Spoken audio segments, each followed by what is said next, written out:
প্রিয় শিক্ষার্থীরা, ইংলিশ ভ্যালির পক্ষ থেকে আমি অনায়কান্তি মণ্ডল তোমাদেরকে অনেক অনেক স্নেহ, ভালোবাসা ও শুভেচ্ছা জানাই। আজ আমরা প্রসেস রাইটিং প্র্যাকটিস করব। সাবান প্রস্তুতিকরণ, soap making, making of soap. তো চলো আমরা দেখে নেই। Soap making. Soap is a very useful thing which we need almost every day.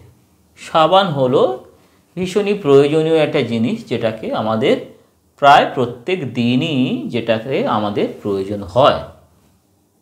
We can easily make it at home following some steps. কিছু step পর্যায়কে follow করে, অনুসরণ করে আমরা খুব সহজেই বাড়িতে সাবান তৈরি করতে পারি।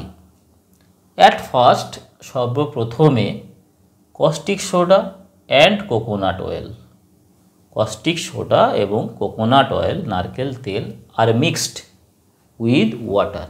জল দিয়ে কোকোনাট অয়েল, কস্টিক সোডা সবগুলোকে একত্র নিয়ে কি করা হয়? মিক্স করা হয়, মিশ্রিত করা হয়। Next the mixture is heated. এরপরে এই মিক্সচারটাকে, এই মিশ্রণটাকে কি করা হয়? উত্তপ্ত করা হয়। একে উত্তাপ দেওয়া হয়, তাপ দেওয়া হয়, বয়েল করা হয় ফর 30 to 40 মিনিটস। 30-40 মিনিটের জন্য এটাকে বয়েল করা হয়, হিট দেওয়া হয়। দেন দ্য সলিউশন, তারপরে এই দ্রবণটিকে ইজ অ্যালাউড টু কুল, এটাকে ঠান্ডা হতে দেওয়া হয়। আফটার দ্যাট, তারপরে কমন সল্ট ইজ অ্যাডেড। এরপরে কমন সল্ট অ্যাড করা হয়, যোগ করা হয় টু দ্য সলিউশন, সেই দ্রবণে। ইন দ্যাট কন্ডিশন, ওই অবস্থাতে, it is then kept for 12 to 13 hours. সেই অবস্থাতে এটাকে রাখা হয় 12 থেকে 13 ঘন্টা। অ্যাজ এ রেজাল্ট, ফলত দ্য সলিউশন বিকামস সলিড। এই দ্রবণটা এটা কি হয়ে যায় না? সলিড হয়ে যায়, কঠিনে রূপান্তরিত হয়।